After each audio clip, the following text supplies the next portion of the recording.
그 군복, 제가 직접 폐기 서명했던 물건입니다. 3명이 죽고 보고서 17장이 삭제됐죠. 입은 아이들 이유도 없이 하나씩 사라졌습니다.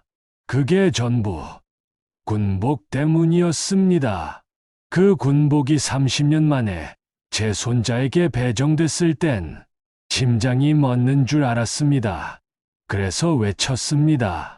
지금 당장 저기 대대장 조카랑 바꿔 입어! 이유 묻지 말고!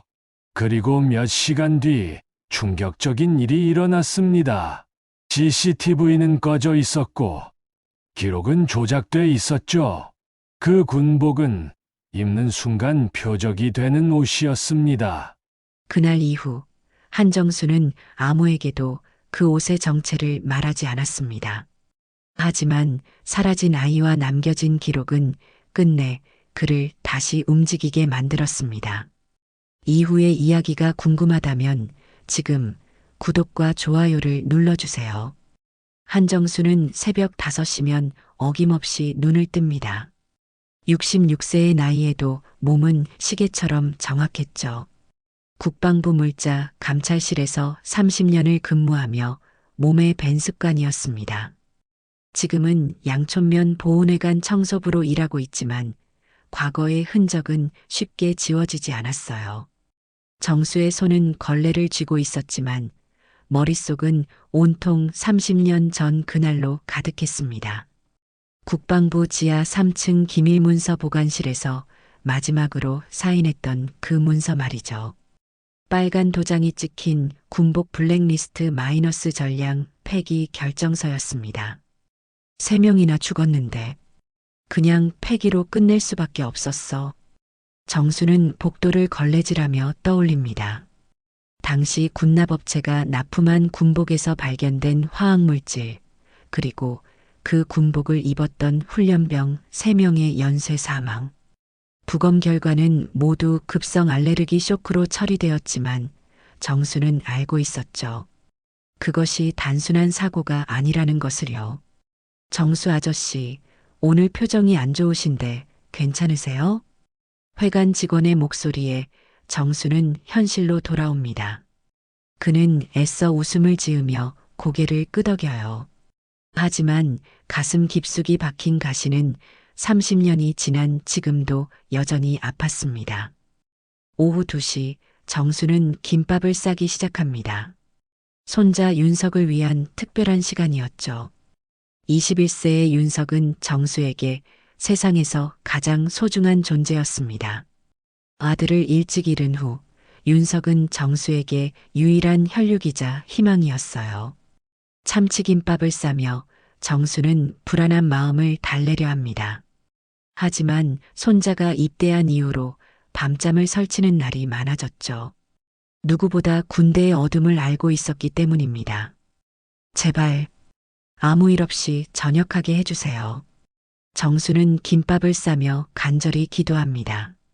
그의 기도 속에는 30년간 쌓인 죄책감과 후회가 담겨 있었어요. 과거 자신이 내린 폐기 결정이 정말 끝이었는지, 혹시 놓친 것은 없는지 끊임없이 자문하고 있었습니다. 훈련소 앞에 도착한 정수는 면회실에서 윤석을 기다립니다. 잠시 후 나타난 윤석의 모습을 보며 정수는 안도의 한숨을 내쉬어요. 건강해 보이는 손자의 모습에 마음이 놓였지만 동시에 더 큰 걱정이 밀려옵니다. 할아버지, 김밥 정말 맛있어요. 부대 음식이 너무 별로라서요. 윤석은 환한 미소를 지으며 김밥을 맛있게 먹습니다. 정수는 손자의 모습을 바라보며 복잡한 감정에 휩싸여요. 기쁨과 걱정이 교차하는 마음이었죠. 윤석아, 혹시 부대에서 이상한 일은 없었지? 선임들이 괴롭히거나. 괜찮아요, 할아버지. 다들 착하고요. 걱정 마세요. 하지만 정수의 걱정은 쉽게 가라앉지 않았습니다. 그는 과거 자신이 조사했던 사건들을 떠올리며 가슴이 답답해져요. 특히 그 3명의 사망자들과 관련된 군복들. 분명 전량 폐기 명령을 내렸는데 혹시 빠뜨린 것은 없었을까요? 면회 시간이 끝나고 정수는 훈련소 앞에서 멀리 윤석의 모습을 지켜봅니다. 훈련복을 입고 부대로 돌아가는 손자의 뒷모습을 보며 정수는 갑자기 오한을 느껴요. 저 군복, 혹시 정수는 윤석이 입고 있는 훈련복을 유심히 바라봅니다. 30년 전 기억이 선명하게 되살아나면서 불안감이 극에 달하죠. 하지만 거리가 너무 멀어서 정확히 확인할 수는 없었습니다. 집으로 돌아가는 길에 정수는 걸음이 무거워집니다. 가슴속 불안감이 점점 커져가고 있었어요. 혹시 자신이 놓친 것이 있는 것은 아닐까? 그리고 그것이 손자에게 해를 끼치는 것은 아닐까 하는 두려움이 밀려왔습니다. 집에 도착한 정수는 서랍 깊숙이 감춰둔 오래된 파일을 꺼냅니다. 30년 전 그가 직접 작성했던 군복 블랙리스트 문서였죠. 누렇게 변색된 종이에 적힌 글자들을 보며 정수는 깊은 한숨을 내쉽니다. 보급번호 7742, 7743, 7744.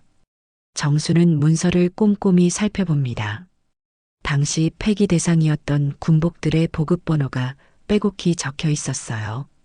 그리고 그 옆에는 빨간 펜으로 사망자 연관, 즉시 폐기라고 적혀 있었습니다.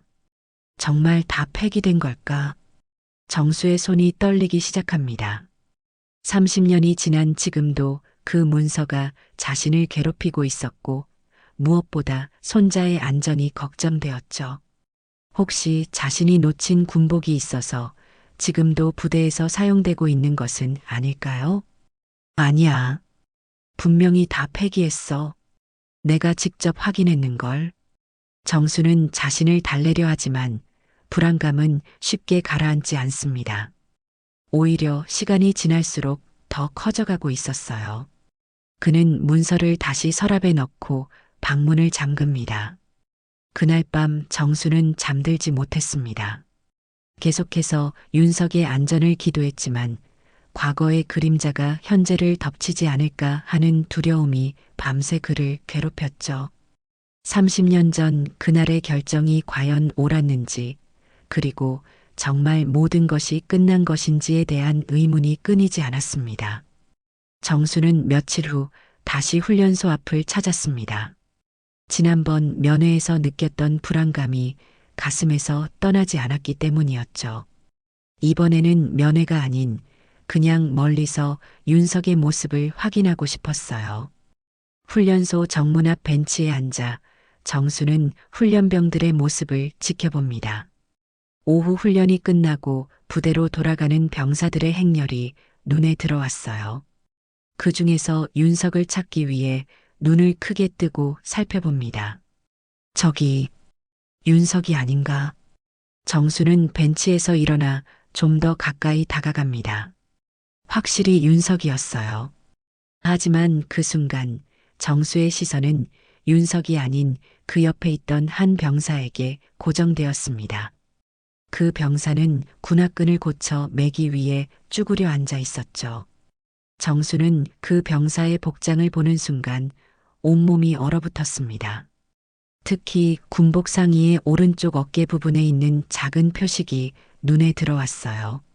저건 설마.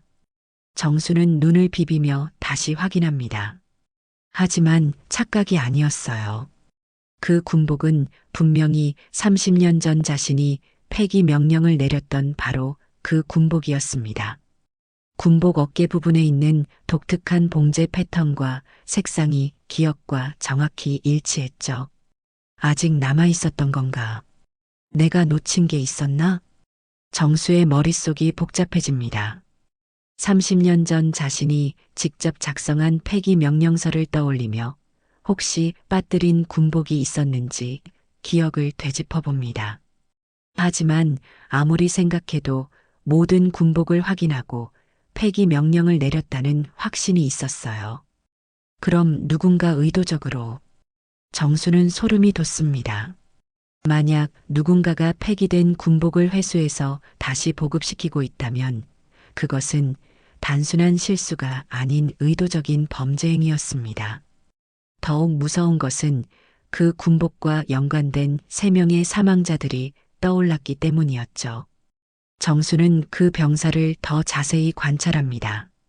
20대 초반으로 보이는 젊은 병사였고 건강해 보였어요. 하지만 30년 전 그 3명의 사망자들도 처음엔 건강했다는 것을 정수는 기억하고 있었습니다. 저 아이는 위험해. 정수는 당장 뛰어가서 그 병사에게 군복을 벗으라고 말하고 싶었지만 그럴 수 없었습니다. 일개 민간인이 군인에게 그런 말을 할 수는 없었으니까요. 게다가 30년 전 일을 설명한다고 해서 믿어줄 리도 없었어요. 며칠이 지난 후 정수는 다시 훈련소 앞을 찾았습니다. 이번에는 그 병사의 안전이 걱정되어서였죠. 하지만 더 충격적인 광경이 그를 기다리고 있었습니다. 윤석이가 저 군복을 입고 있어. 정수는 자신의 눈을 의심했습니다. 분명히 며칠 전까지는 다른 병사가 입고 있던 그 군복을 이제 윤석이 입고 있었어요. 부대 내에서 군복 교체가 이루어진 것 같았습니다. 안 돼. 절대 안 돼. 정수는 다리에 힘이 풀리는 것을 느꼈습니다. 세상에서 가장 소중한 손자가 그 저주받은 군복을 입고 있다는 사실이 받아들여지지 않았어요. 30년 전 3명의 사망자들이 입었던 바로 그 군복을 말이죠. 정수는 급히 집으로 돌아가 30년 전 문서를 다시 꺼냅니다. 손이 떨리는 것을 억누르며 보급 번호를 확인해 봅니다. 그리고 그 중에서 특별히 위험했던 군복들의 번호를 다시 한번 확인했어요. 7744번. 이 군복이 제일 위험했어. 정수는 기억을 되짚어 봅니다.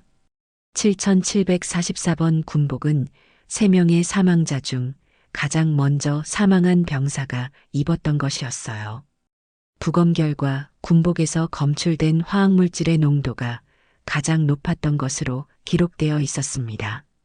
설마 윤석이가 입고 있는 게 그 군복인 건 아니겠지. 정수는 자신을 달래려 하지만 불안감은 걷잡을 수 없이 커져갑니다. 만약 정말 그 군복이라면 윤석의 생명이 위험할 수도 있었어요. 30년 전 그 3명의 병사들처럼 말이죠. 정수는 밤새 잠들지 못했습니다. 계속해서 윤석의 얼굴이 떠올랐고 30년 전 사망한 3명의 병사들과 윤석의 모습이 겹쳐서 보였어요. 특히 가장 먼저 사망한 병사의 마지막 모습이 생생하게 기억났습니다. 그 아이도 처음엔 건강했는데 정수는 당시 병원에서 본 그 병사의 모습을 떠올립니다. 갑작스럽게 의식을 잃고 쓰러진 후 며칠 만에 세상을 떠났던 그 젊은 병사 말이죠. 의료진들도 원인을 찾지 못해 당황했었습니다. 다음 날 새벽 정수는 결심을 합니다. 더 이상 가만히 있을 수 없었어요. 윤석의 안전을 위해서라면 무엇이든 해야 했습니다. 설령 그것이 자신의 과거를 다시 드러내는 일이라 해도 말이죠. 윤석이를 구해야 해. 내가 할 수 있는 일이 있을 거야. 정수는 30년 전 문서를 다시 정리하며 계획을 세웁니다. 먼저 윤석이 입고 있는 군복의 정확한 보급 번호를 확인해야 했어요. 그리고 만약 그것이 정말 위험한 군복이라면 어떻게든 벗겨내야 했습니다. 이번엔 놓치지 않을 거야. 절대로.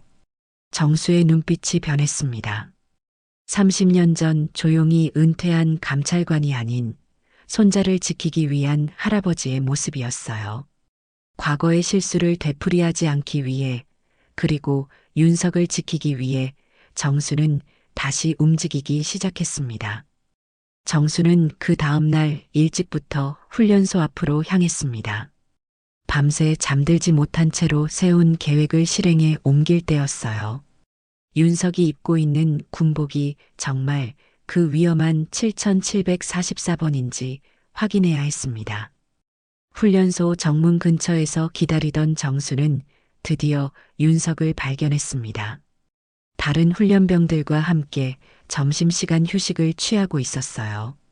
정수는 조심스럽게 다가가며 윤석이 입고 있는 군복을 자세히 살펴봅니다. 윤석아.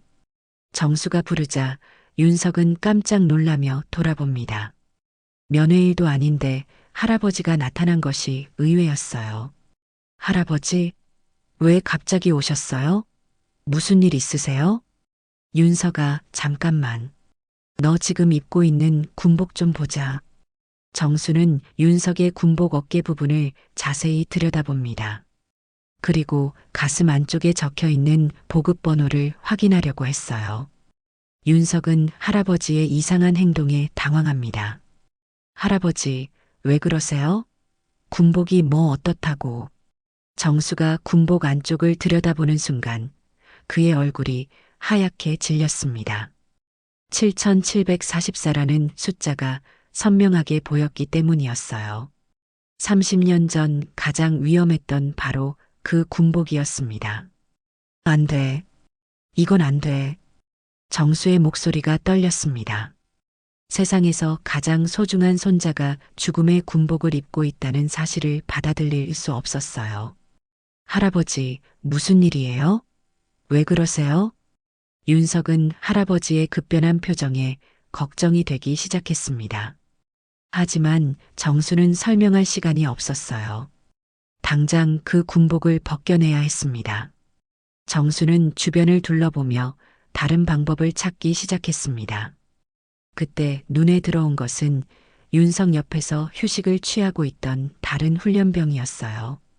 깔끔한 군복을 입고 있는 젊은 병사였습니다. 저 친구, 누구지? 아, 장우진 일병이요. 대대장님 조카라서 다들 잘 대해줘요.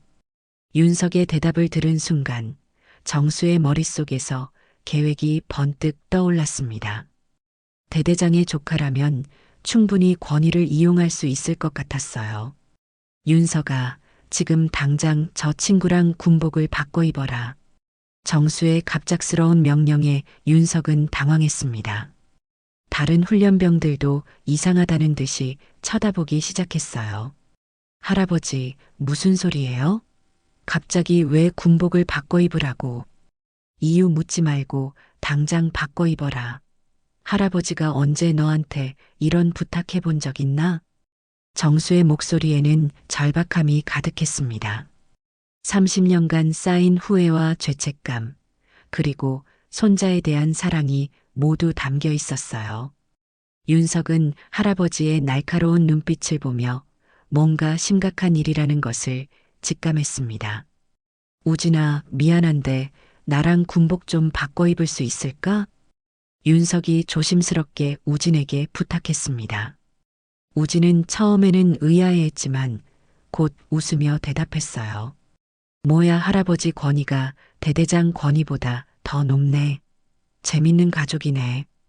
괜찮아, 바꿔 입자. 우진은 별일 아니라는 듯이 웃으며 윤석과 군복을 바꿔 입기 시작했습니다. 정수는 그 모습을 지켜보며 안도의 한숨을 내쉬었어요. 하지만 동시에 죄책감이 밀려왔습니다. 저 아이는 괜찮을까? 정수는 우진이 7744번 군복을 입는 모습을 보며 복잡한 감정에 휩싸였습니다. 윤석을 구하기 위해 다른 사람을 위험에 빠뜨린 것 같아서 마음이 무거웠어요.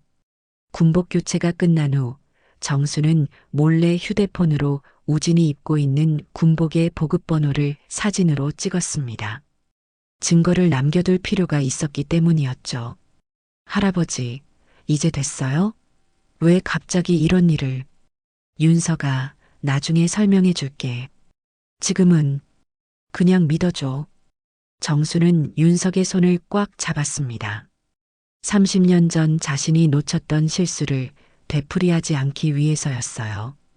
적어도 윤석만은 안전하게 지켜내고 싶었습니다. 우진은 새로운 군복을 입고 만족스러워하며 말했습니다. 이 군복도 괜찮네. 별로 차이 없는 것 같은데? 정수는 우진의 말을 들으며 가슴이 철렁했습니다. 그 아이는 자신이 얼마나 위험한 상황에 처했는지 전혀 모르고 있었어요.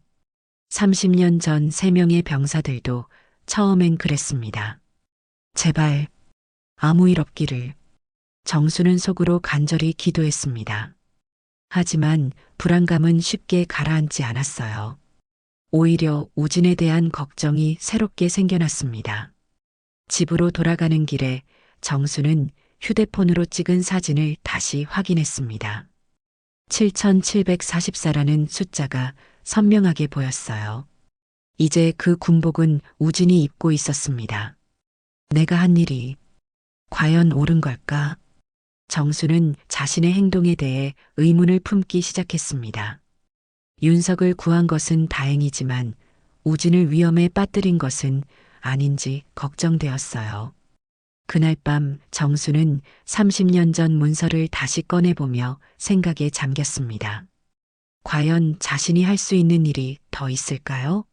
단순히 윤석만 구하는 것이 아니라 근본적인 문제를 해결할 방법은 없을까요?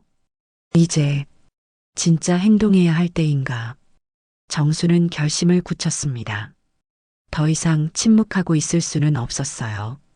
30년 전 자신이 묻어둔 진실을 다시 꺼내야 할 때가 온 것 같았습니다.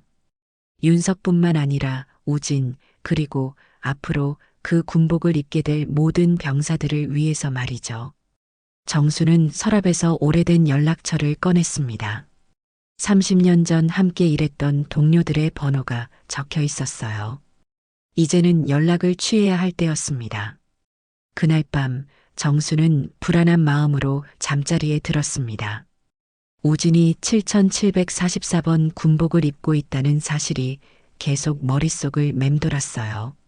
30년 전 그 군복을 입었던 3명의 병사들이 모두 며칠 내에 사망했다는 기억이 생생했습니다. 새벽 5시 정수의 휴대폰이 울렸습니다. 모르는 번호였지만 불길한 예감에 서둘러 전화를 받았어요. 여보세요? 정수 아저씨시죠? 저 윤석이 동기 김병장입니다. 급한 일이 생겨서 연락드렸어요. 전화기 너머로 들리는 목소리에는 당황스러움이 가득했습니다. 정수는 심장이 쿵쾅거리는 것을 느꼈어요. 무슨 일이지? 윤석이한테 무슨 일 생겼나? 아니요, 윤석이는 괜찮습니다. 그런데 어제 할아버지께서 오셨던 그 장우진 일병이 김병장의 말이 끊어졌습니다. 정수는 최악의 상황을 예상하며 목소리를 높였어요. 우진이한테 무슨 일이 생겼다는 거야? 실종됐습니다. 어젯밤 야간 훈련 중에 갑자기 사라졌어요. 지금 부대 전체가 수색 중인데 정수는 전화기를 떨어뜨릴 뻔했습니다. 바로 예상했던 일이 벌어진 것이었어요. 7744번 군복의 저주가 다시 시작된 것 같았습니다. 언제부터 연락이 안 됐지? 어젯밤 10시경 야간 훈련 도중에 갑자기 대형에서 이탈했다고 합니다. 그 이후로는 아무도 못 봤어요. 정수는 급히 옷을 입고 훈련소로 향했습니다.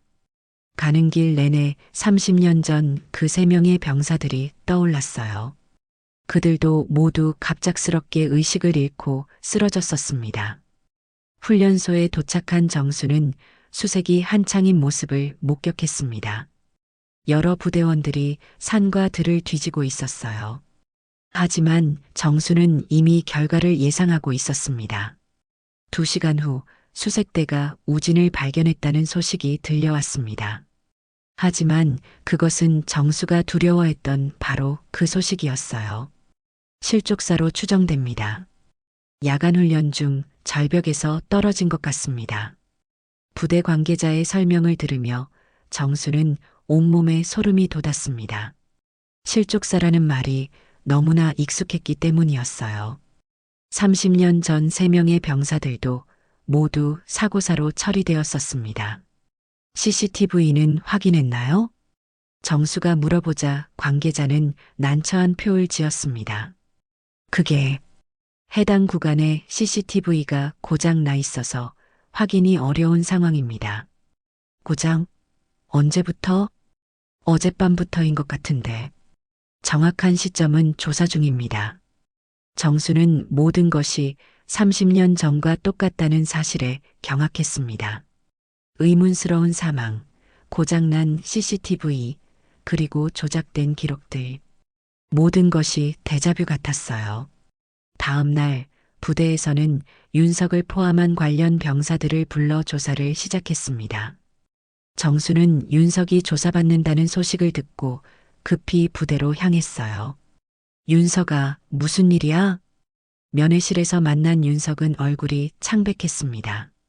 조사 과정에서 뭔가 이상한 일이 벌어지고 있다는 것을 직감한 것 같았어요. 할아버지, 이상해요.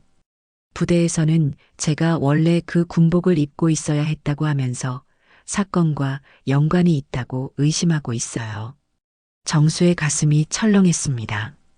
바로 이것이었어요. 누군가 윤석을 사건의 희생양으로 만들려고 하고 있었습니다. 보급 기록상으로는 윤석 훈련병이 7744번 군복을 지급받았다고 나와 있습니다. 그런데 사고 당시에는 우진 일병이 그 군복을 입고 있었어요. 이 부분에 대해 설명해 주세요. 조사관의 질문에 윤석은 당황했습니다. 할아버지가 갑자기 군복을 바꿔 입으라고 했다는 사실을 말해야 할지 고민이 되었어요. 그게 할아버지께서 윤서가 잠깐만 정수가 끼어들었습니다. 이 상황에서 진실을 말하면 윤석이 더 큰 의혹을 받을 것 같았어요. 조사가 끝난 후 정수는 윤석과 단둘이 이야기할 시간을 가졌습니다. 할아버지, 도대체 어떻게 된 거예요? 왜 갑자기 군복을 바꿔 입으라고 하셨어요? 정수는 더 이상 숨길 수 없다고 판단했습니다. 윤석에게 30년 전 진실의 일부를 알려줘야 할 때였어요.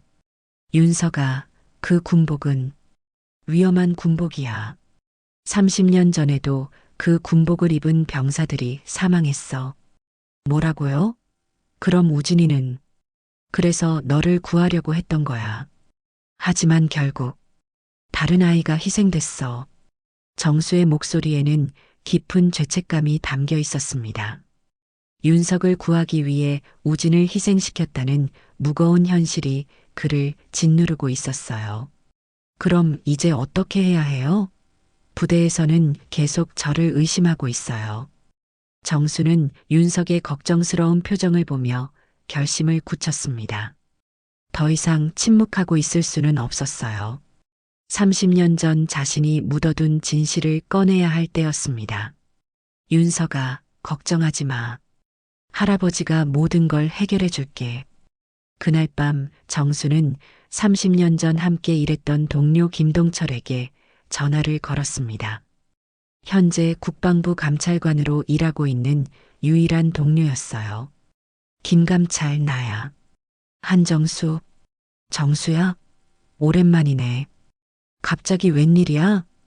김감찰, 블랙리스트 건이 아직 끝나지 않았어. 그 군복들이 다시 나타났어. 전화기 너머로 김동철의 숨소리가 거칠어졌습니다. 30년 전 그들이 함께 묻어둔 사건이 다시 수면 위로 떠오른 것이었어요. 정말인가? 확실해? 내 손자가 그 군복을 입을 뻔했어. 그리고 어제 또 한 명이 죽었어. 김동철은 잠시 침묵했습니다. 그리고 조심스럽게 입을 열었어요. 정수야, 이 일은 신중하게 접근해야 해.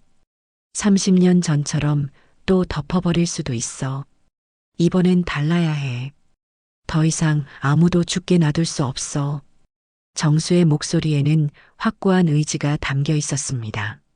30년 전의 실수를 되풀이하지 않기 위해, 그리고 윤석과 다른 모든 병사들을 지키기 위해 정수는 다시 싸울 준비를 하고 있었어요. 김동철과의 통화 이후 이틀이 지났습니다. 정수는 윤석의 상황이 어떻게 진행되고 있는지 걱정하며 훈련소 주변을 맴돌고 있었어요. 그때 낯선 번호로 전화가 걸려왔습니다. 한정수 선생님이시죠? 부대에서 연락드립니다. 부대장님께서 뵙고 싶다고 하시는데요.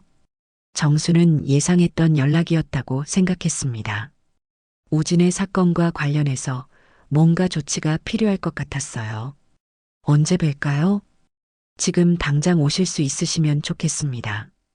부대장실에서 기다리고 계십니다. 정수는 급히 부대로 향했습니다. 가는 길에 30년 전 기억이 되살아났어요. 그때도 이런 식으로 불려가서 입을 다물라는 압력을 받았었습니다. 부대장실에 들어선 정수는 차가운 분위기를 느꼈습니다. 50대 중반으로 보이는 부대장이 책상 뒤에 앉아 있었고 그의 눈빛은 예사롭지 않았어요. 앉으세요, 한정수 선생님. 부대장의 목소리는 정중했지만 어딘가 위압적이었습니다. 정수는 의자에 앉으며 상황을 파악하려 했어요. 우진이 사건 때문에 부르신 건가요? 그렇습니다. 하지만 단순히 사건 때문만은 아닙니다. 부대장은 서류 몇 장을 꺼내 정수 앞에 놓았습니다. 정수는 그 서류를 보는 순간 깜짝 놀랐어요. 30년 전 자신의 신상 정보와 국방부 감찰실 근무 이력이 상세히 적혀 있었습니다. 선생님께서 과거 국방부에서 일하셨다는 것을 알고 있습니다. 특히 군복 관련 사건을 담당하셨던 것도 말이죠. 정수는 등골이 서늘해졌습니다. 부대에서 이미 자신의 과거를 파악하고 있었던 것이었어요. 그게 무슨 상관이 있습니까? 며칠 전 선생님께서 윤석 훈련병과 우진 일병의 군복을 바꿔 입게 하셨죠? 그 이유가 궁금합니다. 부대장의 질문은 예상보다 직설적이었습니다. 정수는 어떻게 대답해야 할지 고민했어요. 특별한 이유는 없었습니다. 그냥, 선생님, 거짓말은 하지 마세요. 우진이는 대대장님의 조카입니다. 부대장의 말에 정수는 더욱 긴장했습니다. 우진이 대대장의 조카라는 사실이 상황을 더욱 복잡하게 만들고 있었어요. 대대장님은 조카를 잃고 매우 분노하고 계십니다. 하지만 이 사건이 외부로 알려지는 것은 원하지 않으세요. 그게 무슨 뜻입니까? 우진이의 죽음은 단순한 훈련 사고로 처리될 예정입니다. 그리고 이 일과 관련된 모든 사람들은 조용히 입을 다물어야 합니다. 부대장의 말에는 명확한 경고가 담겨 있었습니다. 정수는 30년 전과 똑같은 상황이 반복되고 있다는 것을 깨달았어요. 만약 제가 입을 다물지 않으면 어떻게 되는 겁니까? 선생님의 손자인 윤석 훈련병이 어려워질 수 있습니다. 현재 윤석 훈련병은 우진 일병 사건의 핵심 관련자로 분류되어 있어요. 정수는 부대장의 협박을 정확히 이해했습니다. 윤석을 인질로 잡고 자신의 입을 막으려는 것이었어요. 구체적으로 어떤 어려움을 말하는 건가요? 군 생활이 매우 힘들어질 수 있습니다. 징계, 연장 복무, 심지어는 군법 재판까지도 가능하죠. 반대로 부대장은 잠시 말을 멈추고 정수의 반응을 살폈습니다. 반대로 선생님께서 조용히 해주신다면 윤석 훈련병은 아무 문제 없이 전역할 수 있습니다. 오히려 모범 훈련병으로 표창까지 받을 수 있어요. 정수는 딜레마에 빠졌습니다. 윤석의 안전을 위해서는 입을 다물어야 했지만 그렇게 되면 30년 전과 똑같은 은폐가 반복될 것이었어요. 시간을 좀 주십시오. 생각해 보겠습니다. 물론입니다. 하지만 너무 오래 생각하지는 마세요. 윤석 훈련병의 훈련 평가가 곧 시작될 예정이거든요. 부대장의 말에는 은근한 압박이 담겨 있었습니다. 정수는 자리에서 일어나며 복잡한 심정을 감추려 했어요. 부대를 나서는 길에 정수는 우진의 동료들을 만났습니다. 그들은 우진의 죽음에 대해 의구심을 표하고 있었어요. 이상해요, 아저씨. 우진이는 그런 실수를 할 아이가 아니었는데. 그리고 그날 밤 CCTV가 갑자기 고장 나는 것도 이상하고요. 훈련병들의 말을 들으며 정수는 확신을 얻었습니다. 이 사건은 단순한 사고가 아니었어요. 30년 전과 똑같은 은폐 작업이 진행되고 있었습니다. 집으로 돌아온 정수는 깊은 고민에 빠졌습니다. 윤석의 안전과 진실 사이에서 선택해야 하는 상황이었어요. 30년 전에도 비슷한 선택의 순간이 있었습니다. 그때는 조용히 넘어갔지. 정수는 30년 전 자신의 선택을 떠올렸습니다. 3명의 병사가 죽었지만 결국 조용히 덮어버렸었어요. 그 결과 진실은 묻혔고 위험한 군복들도 제대로 처리되지 않았습니다. 이번에는 달라야 해. 정수는 결심을 굳혔습니다.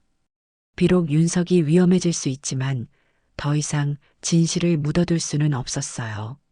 30년 전의 실수를 되풀이하지 않기 위해서였습니다. 정수는 휴대폰을 꺼내 김동철에게 전화를 걸었습니다. 김감찰 나야. 결정했어. 뭘 결정했다는 거야? 이번에는 끝까지 가볼 거야. 비록 위험하더라도 더 이상 숨길 수는 없어. 김동철은 잠시 침묵했습니다. 그리고 조심스럽게 물었어요. 정말 괜찮겠어? 30년 전보다 더 복잡할 수도 있어. 괜찮아. 이미 한 명이 더 죽었어. 더 이상 기다릴 수 없어.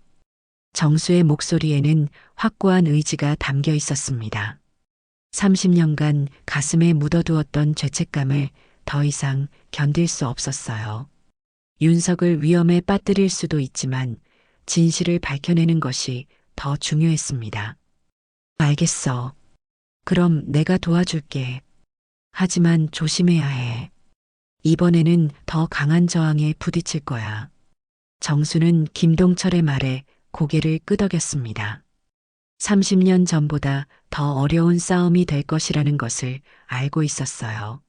하지만 더 이상 물러설 수는 없었습니다. 김동철과의 통화를 마친 정수는 집 안 깊숙한 곳에 숨겨둔 상자를 꺼냈습니다. 30년간 한 번도 열어보지 않았던 상자였어요. 먼지가 수북이 쌓인 상자 안에는 당시 자신이 직접 작성했던 모든 기록들이 고스란히 보관되어 있었습니다. 드디어 이걸 다시 꺼내는 날이 오는구나. 정수는 떨리는 손으로 첫 번째 파일을 열었습니다. 군복 블랙리스트 마이너스 기밀문서라고 적힌 표지가 눈에 들어왔어요. 그 안에는 당시 사망한 3명의 병사들에 대한 상세한 기록이 담겨 있었습니다. 김민수 일병, 급성 알레르기 쇼크로 사망. 박준호 일병, 원인 불명 호흡곤란으로 사망. 이태연 일병, 심장마비로 사망. 정수는 하나하나 기록을 읽어내려갔습니다. 당시에는 각각 다른 원인으로 처리되었지만 공통점이 하나 있었어요. 모두 같은 군납업체에서 제조된 군복을 입고 있었다는 것이었습니다. 대한방직? 이 회사가 문제였어. 정수는 당시 조사 기록을 자세히 살펴봤습니다.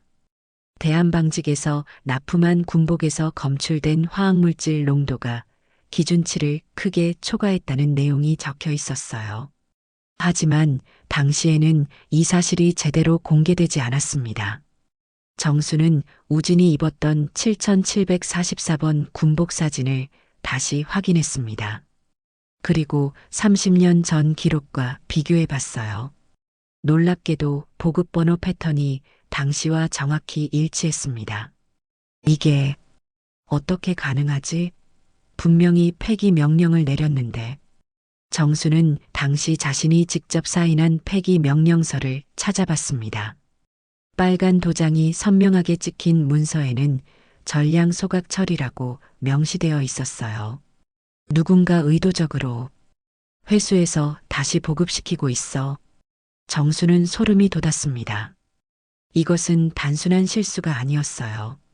누군가 의도적으로 위험한 군복들을 회수해서 다시 부대에 보급하고 있었습니다. 정수는 급히 김동철에게 전화를 걸었습니다. 김감찰, 큰일이야. 내가 찾은 자료를 보내줄게. 뭘 찾았는데?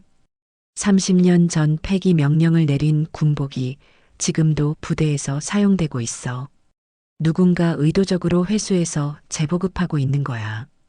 김동철은 전화기 너머에서 심각한 한숨을 내쉬었습니다. 정수야, 이건 생각보다 더 큰 문제일 수 있어. 단순한 비리가 아니라 조직적인 범죄일 가능성이 높아. 그럼 어떻게 해야 하지? 국방부 내부 고발 시스템에 정식으로 제보해야 해. 하지만 신중하게 접근해야 해. 증거가 확실해야 하거든. 정수는 김동철의 조언에 따라 증거를 체계적으로 정리하기 시작했습니다. 먼저 30년 전 사망자들의 기록과 현재 우진 사건의 연관성을 명확히 입증할 필요가 있었어요. 다음 날 정수는 훈련소를 다시 찾았습니다. 이번에는 더 많은 정보를 수집하기 위해서였어요. 우진과 함께 훈련받던 동료들을 만나 당시 상황을 자세히 들어봤습니다. 아저씨, 그날 밤 우진이가 이상한 말을 했어요. 한 훈련병이 조심스럽게 입을 열었습니다. 뭐라고 했는데? 갑자기 몸이 이상하다고. 숨이 잘 안 쉬어진다고 했어요. 그리고 얼마 안 있어서 갑자기 대형에서 이탈했죠. 정수는 30년 전 기록과 정확히 일치하는 증상이라는 것을 깨달았습니다. 당시 3명의 병사들도 모두 비슷한 증상을 호소했었어요. 혹시 그 군복에서 이상한 냄새가 났다거나. 아, 맞아요. 우진이가 군복에서 이상한 냄새가 난다고 했어요. 약품 냄새 같은 거라고. 정수는 결정적인 증거를 찾았다고 생각했습니다. 30년 전과 똑같은 패턴이 반복되고 있었어요. 집으로 돌아온 정수는 모든 자료를 USB에 정리했습니다. 30년 전 사망자 기록, 당시 조사 보고서, 군복 폐기 명령서, 그리고 현재 우진 사건과의 연관성을 보여주는 증거들까지 모든 것을 담았어요. 이제 진짜 시작이야. 정수는 USB를 들고 김동철과 만날 약속을 잡았습니다. 이제 국방부 내부 고발 시스템에 정식으로 제보할 때였어요. 다음 날 김동철과 만난 정수는 모든 자료를 보여줬습니다. 김동철은 자료를 꼼꼼히 살펴보며 심각한 표정을 지었어요. 정수야, 이거 정말 대단한 발견이야. 하지만 동시에 매우 위험해. 위험하다는 게 무슨 뜻이야? 이 정도 규모의 은폐 작업이라면 고위층까지 연관되어 있을 가능성이 높아. 제보하는 순간 엄청난 저항에 부딪힐 거야. 정수는 각오를 다졌습니다. 비록 위험하더라도 더 이상 물러설 수는 없었어요. 그래도 해야 해. 더 이상 누가 죽는 걸 볼 수는 없어. 김동철은 정수의 의지를 확인하고 내부 고발 절차를 설명해 줬습니다. 먼저 국방부 감사실에 정식 제보서를 제출하고 국정감사 때 증인으로 출석할 준비도 해야 했어요. 정수야, 한 가지 더 알아둬야 할 게 있어. 제보자 보호 프로그램이 있지만 완벽하지는 않아. 가족들까지 위험해질 수 있어. 윤석이 말이지. 정수는 손자의 얼굴이 떠올라 잠시 망설였습니다. 하지만 곧 마음을 굳혔어요. 윤석을 진짜로 지키는 방법은 진실을 밝혀내는 것이라고 생각했습니다. 괜찮아. 윤석이도 이해할 거야. 그날 밤 정수는 윤석에게 전화를 걸었습니다. 모든 상황을 설명하고 앞으로 일어날 일들에 대해 미리 알려줘야 했어요. 할아버지, 정말 위험하지 않을까요? 위험할 수도 있어. 하지만 이게 옳은 일이야. 30년 전 할아버지가 하지 못했던 일을 이제라도 해야 해. 윤석은 할아버지의 결심을 이해한다고 말했습니다. 비록 걱정되지만 할아버지를 믿겠다고 했어요. 다음 날 정수는 국방부 감사실을 찾아가 정식으로 제보서를 제출했습니다. 30년간 묻어둔 진실을 세상에 알리는 첫 번째 단계였어요. 이제 돌이킬 수 없어. 정수는 제출한 서류를 바라보며 중얼거렸습니다. 30년 전과는 다른 선택을 한 것이었어요. 이번에는 끝까지 진실을 밝혀낼 작정이었습니다. 제보서를 제출한 지 일주일 후 정수에게 국정감사위원회에서 연락이 왔습니다. 군 관련 청문회에 증인으로 출석해달라는 요청이었어요. 김동철의 도움으로 사건이 국정감사까지 올라간 것이었습니다. 한정수 선생님, 청문회 날짜가 확정되었습니다. 다음 주 화요일 오전 10시입니다. 담당자의 목소리는 진지했습니다. 정수는 드디어 30년 동안 묻어둔 진실을 공개적으로 말할 기회가 온 것이라고 생각했어요.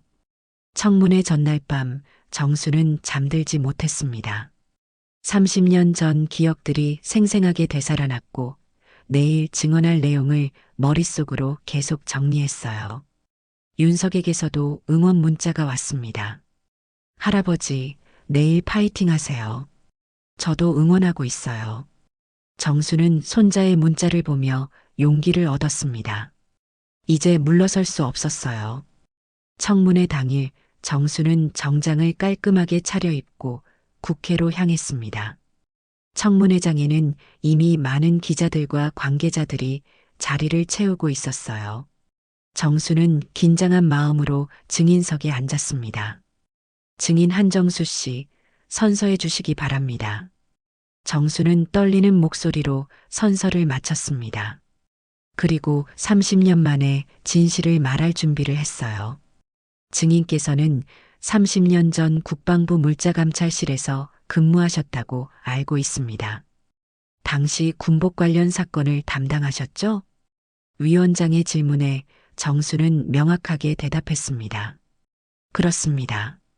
1994년 군납업체 대한방직에서 납품한 군복과 관련된 사건을 조사했습니다. 그 사건에 대해 구체적으로 설명해 주시기 바랍니다. 정수는 깊은 숨을 들이쉬고 입을 열었습니다.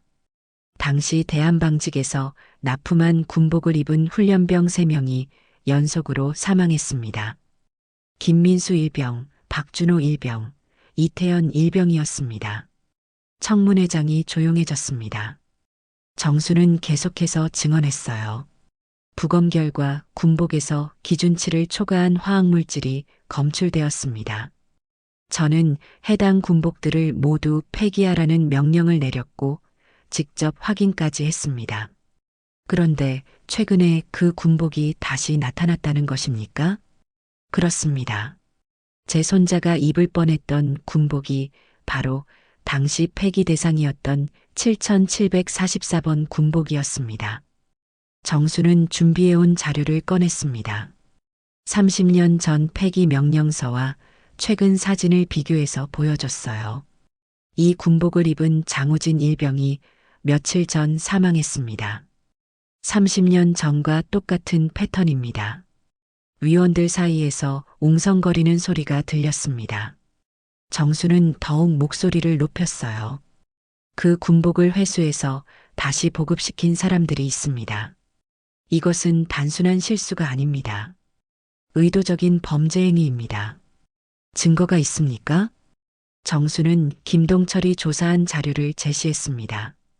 현재 여러 부대에서 당시 폐기 대상이었던 군복들이 발견되고 있습니다. 보급업체와 부대 간부들 사이에 유착관계가 있었던 것으로 보입니다. 한 의원이 날카로운 질문을 던졌습니다. 30년 전에는 왜 조용히 덮으셨습니까? 그때 제대로 처리했다면 지금 이런 일은 없었을 텐데요. 정수는 가슴이 아팠습니다. 하지만 솔직하게 대답했어요. 부끄럽습니다. 당시 저도 압력에 굴복했습니다. 하지만 이번에는 달라야 한다고 생각했습니다. 어떤 압력이었습니까? 상급자들로부터 조용히 처리하라는 지시를 받았습니다. 군의 명예를 위해서라고 했습니다. 정수는 30년간 가슴에 묻어둔 후회를 털어놓았습니다. 하지만 그 결과 진실은 묻혔고 위험한 군복들이 다시 나타나 또 다른 희생자를 만들었습니다. 더 이상 침묵할 수 없었습니다. 청문회장의 분위기가 달아올랐습니다. 기자들은 열심히 받아 적고 있었고 방청석에서는 술렁거리는 소리가 들렸어요. 그럼 현재 이 사건의 책임자는 누구라고 생각하십니까? 정수는 확신에 찬 목소리로 대답했습니다. 폐기된 군복을 회수해서 재보급한 업체, 그것을 묵인한 부대 간부들, 그리고 이 모든 것을 은폐하려 한 사람들입니다. 구체적인 이름을 말씀해 주실 수 있습니까? 정수는 김동철이 조사한 자료를 바탕으로 관련자들의 이름을 하나씩 거명했습니다. 현재 대한방직 대표, 해당 부대의 보급 담당관, 그리고 은폐를 지시한 고위 간부들까지 모두 포함되어 있었어요. 이 사람들이 지난 30년간 계속해서 이런 일을 저질러 왔습니다. 더 이상 방치할 수 없습니다. 청문회가 끝날 무렵 정수는 마지막으로 호소했습니다. 그 옷을 회수해 다시 보급시킨 이들은 누구입니까? 도대체 이 군대는 누구를 위해 존재합니까? 정수의 절규 같은 질문에 청문회장이 조용해졌습니다.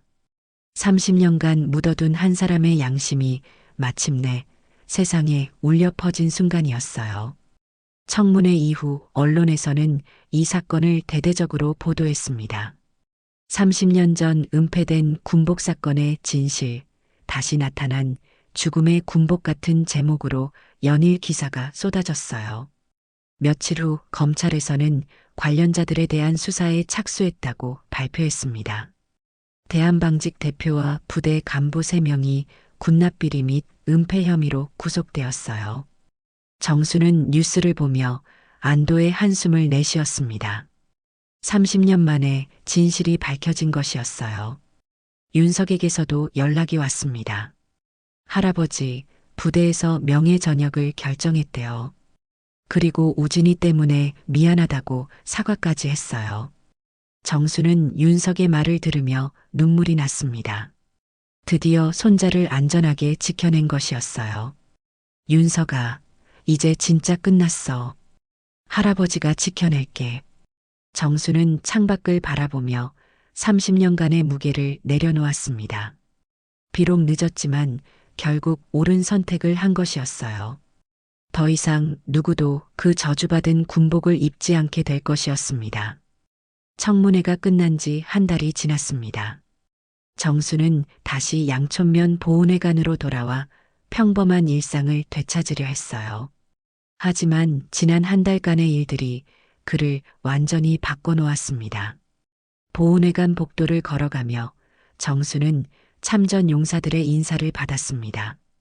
뉴스를 통해 정수의 이야기를 들은 그들은 모두 그를 영웅처럼 대했어요.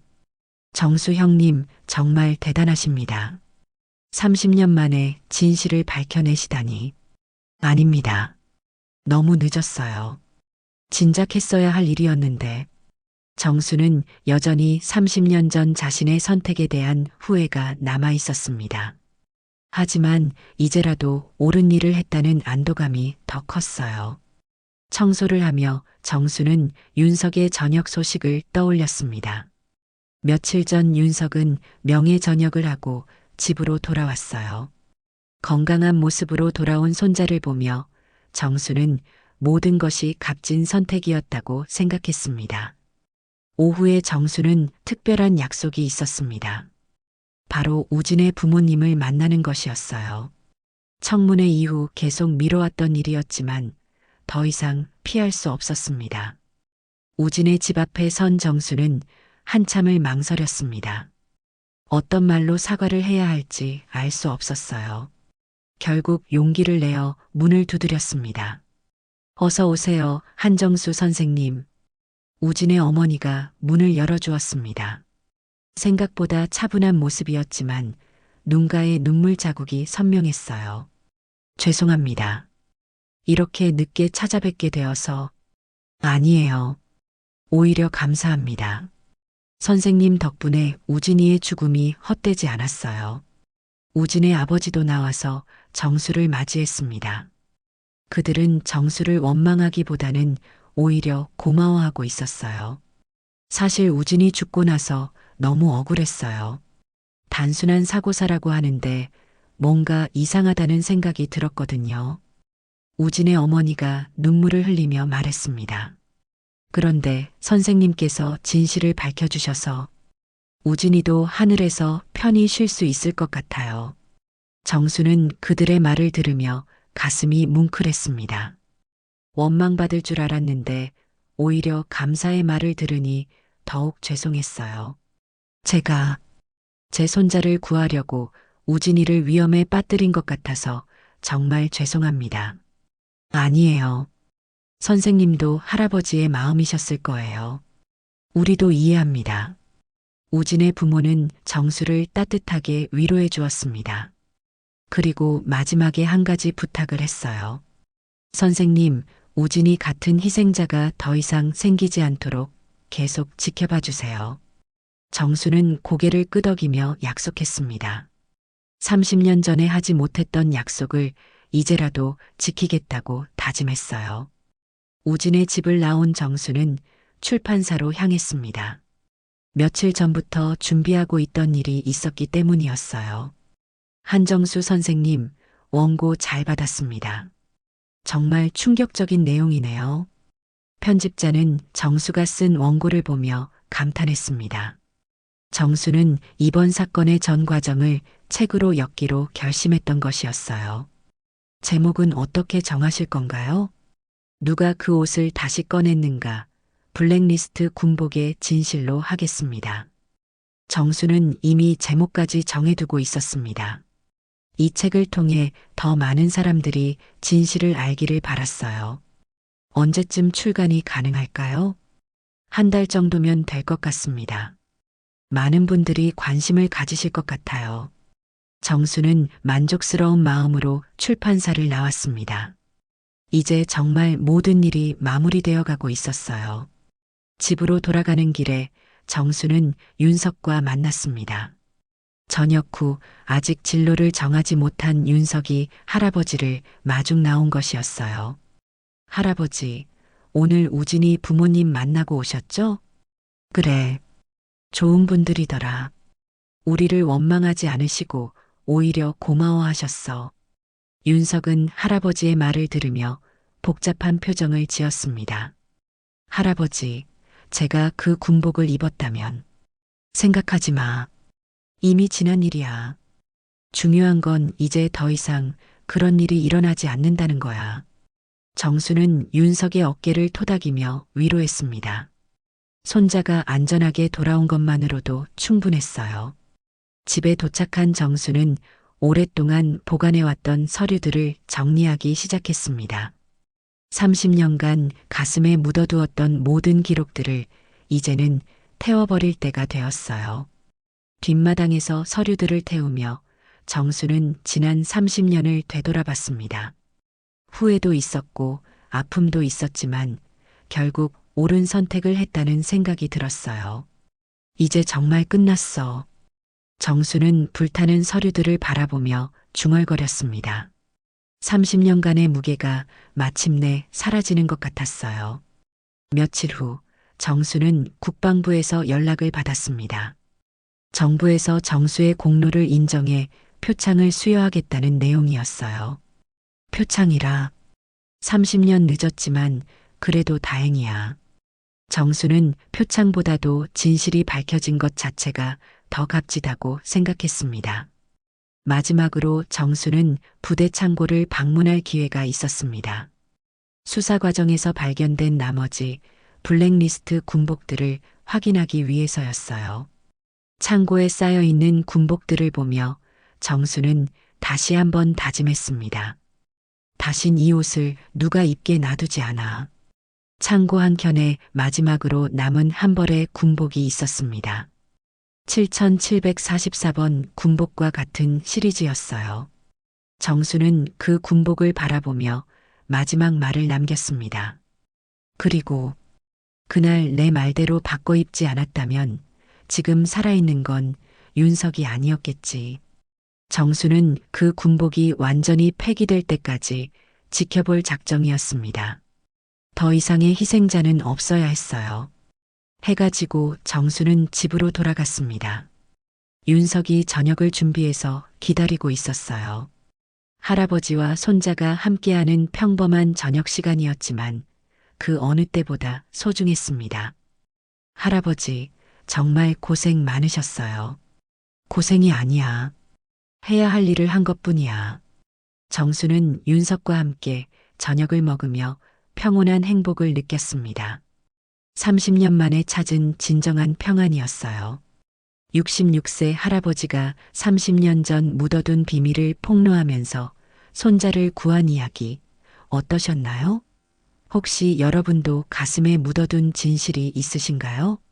댓글로 털어놓으시고 다음 이야기가 궁금하시면 구독 버튼 꾹 눌러주세요.